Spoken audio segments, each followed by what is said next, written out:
Hello friends, this video is about construction in Canada. Let's get started. Before we begin, a quick disclaimer.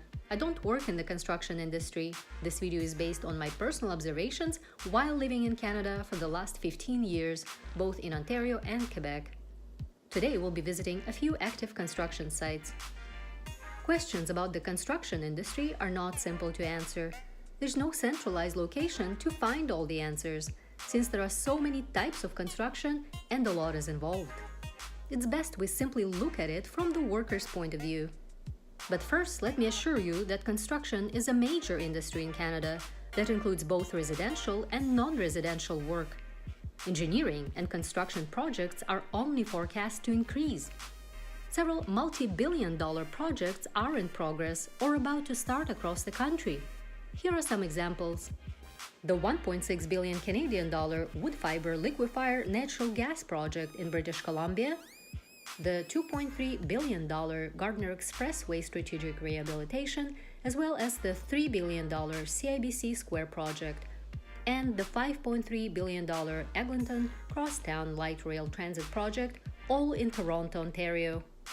We also have projects in Ottawa with the second stage of the Light Rail Transit, a project worth $3.6 billion. The Canadian Parliament buildings are also under restoration, which is a 10-year-long project. Construction of a new Champlain Bridge in Montreal, Quebec is quite large, at about $4.2 billion, and that's not the only project in this region.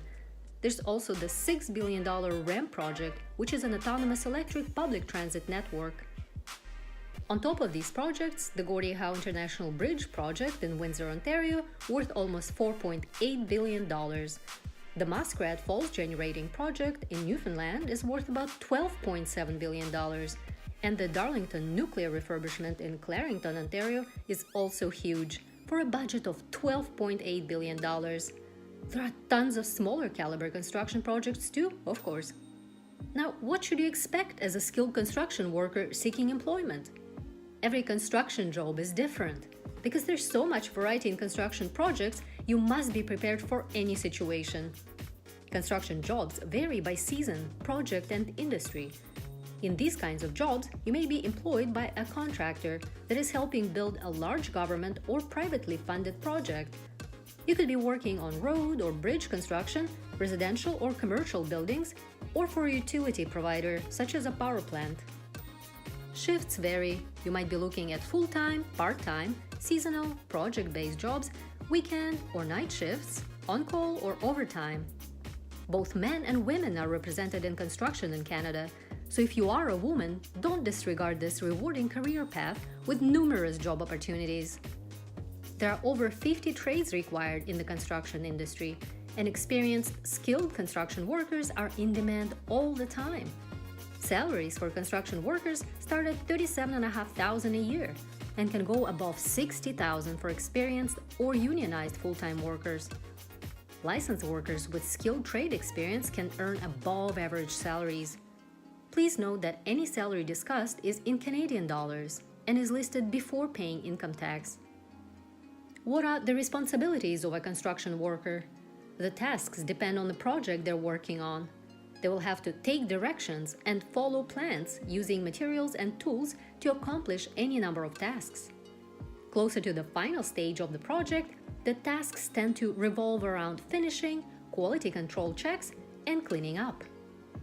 Workers may be involved in preparing the work site, unloading trucks and removing hazards, applying safety rules and building codes, setting up scaffolding, digging or breaking pavement, measuring, cutting, fitting, pouring, installing building materials, using manual or power tools like hammers, saws, drills, and jackhammers, sealing, painting, or finishing surfaces, sweeping and cleaning the job site, and many more. As you enter the workforce, you'll face local competition, of course, and will need to demonstrate high levels of professionalism to be hired. A lot of construction jobs are unionized, making it even more difficult to get. How to increase your chances? First, be prepared physically. You often require strength to lift a certain weight, indicated in the job posting, have great endurance, balance, and coordination, the ability to work at heights or in cramped spaces, and standing for long periods. To be properly equipped, you generally need steel-toed safety boots, a construction helmet, safety vest, and any other safety gear mandated on the job site. You could be working indoors or outside, in a building or underground, on a highway, or even at several sites in a single day. Second point, work on your basic communication skills to pass the interview, as well as to ensure longevity of employment. You'll require an ability to learn, read instructions, but also to follow verbal directions with a positive attitude.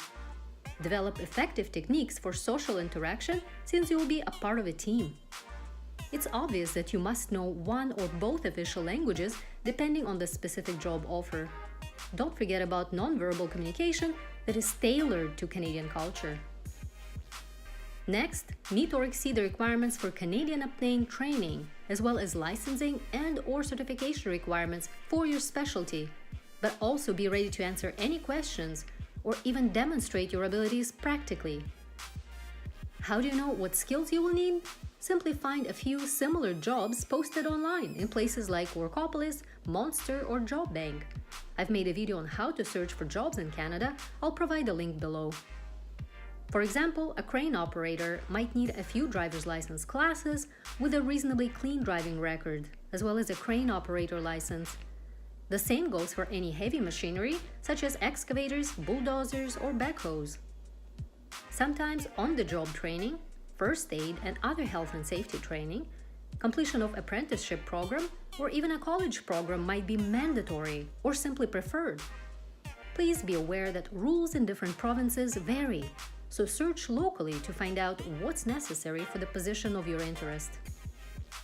The best option is when your skills and license are applicable across the entire country. One instance of this is getting a Red Seal endorsement, which sets common standards to assess the skills of tradespeople across Canada. I'll provide a link below.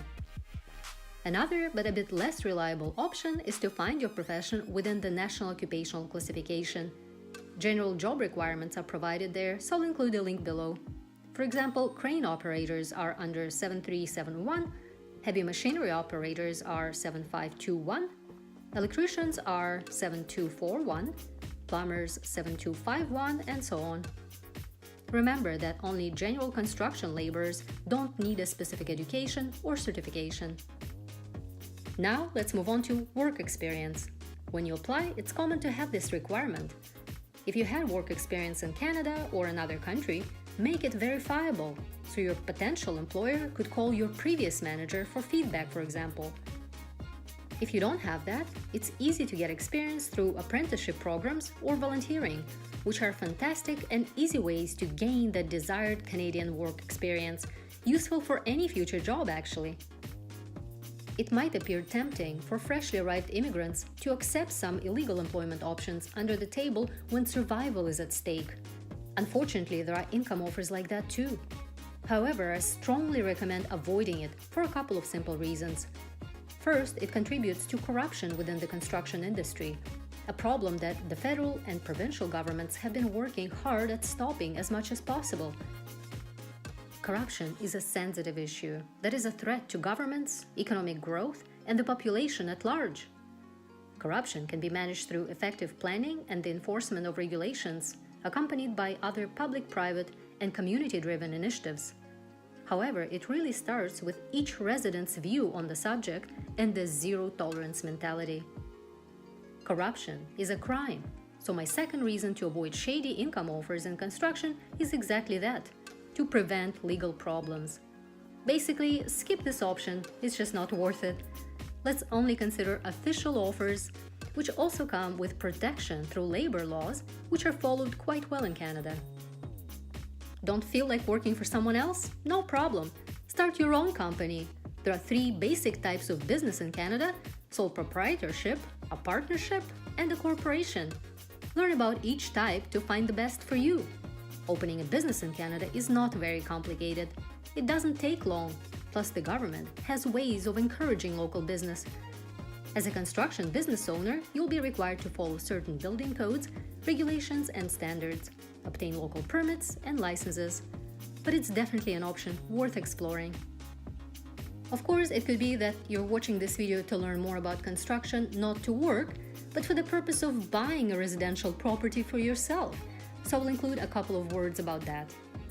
The average price of homes in Canada currently is about 450 to 500,000 Canadian dollars, higher in big cities and lower in rural areas.